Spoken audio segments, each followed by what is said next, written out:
The unsung heroes of most, if not all, team-based games. The gods and goddesses of utility, healing, and control.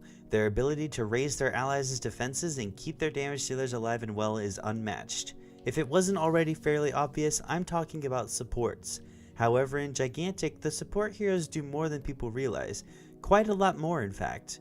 But do they do too much? Hello everyone, Wolfie from GG Unleashed here, and in this video I want to talk about supports in Gigantic and why they seem so prominent.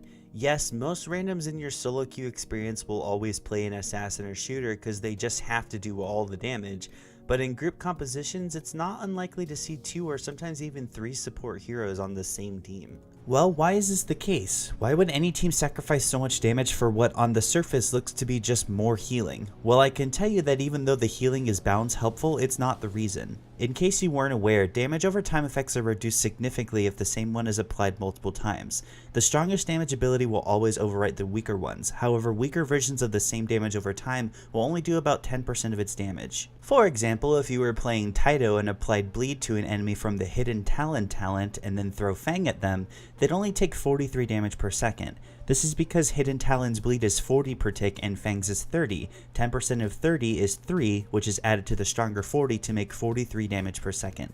Healing is the exact same way. Multiple heals will only add on 10% of all heals weaker than the highest healing per second ability. This is why you only receive 54 healing per second when you stand in Sven's healing pool and in the creature's healing aura at the same time instead of 85, which would make sense mathematically. Sven's healing tick is at 50 base and the aura from the creatures is 35. 10% of 35 rounded up is 4, plus 50 is 54.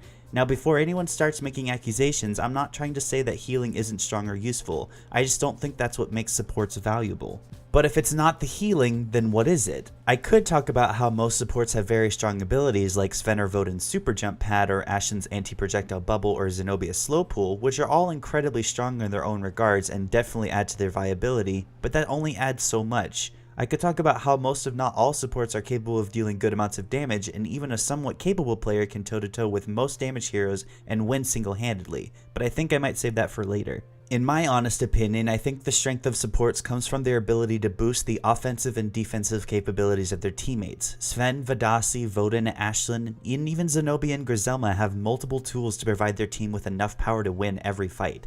These are the very subtle yet powerful buffs that a lot of casual players don't even notice, and the specific tools I'm talking about are cleanses, armor buffs, and attack damage boosts. Cleanse immediately removes all current debuffs on a friendly target provided that it's not a hit reaction like stun or launch. Every support hero except for Zenobia has the ability to cleanse somewhere in their upgrade trees, and even some other heroes have self-cleanses. Heroes such as Sven and Ashen even have Purify, which is an upgraded version of Cleanse that removes debuffs and makes allies immune to all incoming debuffs for a couple seconds.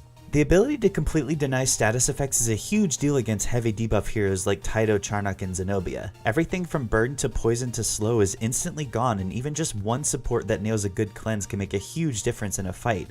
And the fact that it's so free for most characters that can run it makes it that much worse. It's no wonder that the healing reduction poison applies doesn't feel like it's working half the time, because if the enemy team works together it probably isn't. People ask why they don't see too many Taito or Charnock players nowadays, and it probably has nothing to do with them being weaker individually, but more from the fact that all their damage can be consistently reduced in comparison to their regular counterparts. Armor buffs come in a wide variety. Some are duration based on ability casts, some are auras centered around a friendly unit, and some are just flat buffs on upgrades. But whatever the case, all supports have the ability to increase armor for either themselves or their allies, and many of these buffs last for several seconds. The casual Gigantic player wouldn't know how much armor truly does because it's never explained in any part of the game. Every point of armor decreases the amount of damage you take from ranged attacks by 1% and melee attacks by 0.5%, meaning that with a 20 armor buff you're taking 20% less damage from ranged attacks and 10% less from melee on top of whatever base armor you already had. There are a few exceptions, but most heroes sit at a 10 front armor and 5 side and back armor at base. This is why Margrave takes so little damage in comparison to everyone else, because he's already got a high base armor on top of the amounts he can give himself and that allies can give him. Armor technically has a cap, but every additional point doesn't hurt. Ranged players sometimes feel like their hero isn't dealing a lot of damage, and that's because there's hardly ever a point where the enemy team is at base armor if the supports are being effective in their armor applications, which isn't even remotely difficult. And some might say, well, that's what armor break is for, right? Well, yes, even though minus 25 armor is a big deal, there aren't a lot of heroes who can consistently apply the debuff, and the abilities that give armor seem to tend to have shorter cooldowns. Take for example Sven's Acid Flask and Beckett's Armor Crack Grenade upgrade, which are on a 10-second and 15-second cooldown respectively. You'll break their armor for around 4 seconds, but only on any heroes you both hit together. Now let's put together Vidasi's Sanctuary upgrade and Ashen's Kator's Defense upgrade. Sanctuary is a 6-second buff on a 6-second cooldown that gives allies around her 25 armor, and Kator's Defense is a constant aura around Kator that gives plus 10 armor just by standing near him. Do you see the issue here? That's still a plus 10 net gain of armor, and that's only from 2 abilities. There are several armor gain talents in both Vidasi and Ashland's kits, so it makes armor break feel pretty much worthless. Did I even mention that cleanse fixes armor break? Because it does. Attack damage boosts are no better. A lot of the damage heroes already have upgrades that increase their left mouse button damage, and that's totally fine. But the fact that supports that give damage boosts have their values set around the 10 to 15% range and the effect stacks makes it incredibly powerful. Let's say for a moment that the enemy team has a Nasus, Ashland, Vidasi, Zenobia, and Wu. Nasus is already getting a lot of armor from his teammates, and Zenobia perfectly helps him lock people down. Let's go further by saying Nasus has picked up the talents Bruiser, Dominator, Initiating Gore, and Raging Bull. Even without the extra 30% damage from Ashland and Zenobia's LMB upgrades, Nasus is already doing 60% more damage on skewers, 75% if he has 3 stacks of Dominator. In a team fight, a competent Nasus is doing over double the amount of damage he should be for around 5 seconds, and if he can stick to his target, which he should be because he has an allied Zenobia and Wu, then the enemy team doesn't stand a chance. But he's not the only one. Let's replace Wu with Beckett in that team composition. Beckett's picked up the talents Painfully Accurate, Will to Power, Jet Powered, and Outgunned.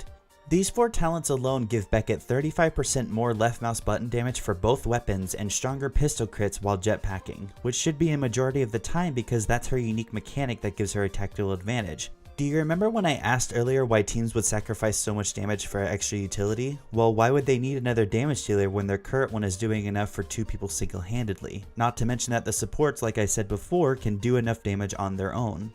This is why Gigantic is currently in this support meta. The sad truth is that a lot of people don't even notice how much the enemy supports or even their own supports are doing, even though everything has visual effects. Every single one of them just brings so much to the table. And the worst part is that I don't even think this is necessarily a bad thing. Supports are there to bring the team together and make them stronger as a unit. However, in this current iteration, it feels like the strength supports have doesn't come from the unique kits, but more from the similar stats they can bring to the field, and this shouldn't be the case.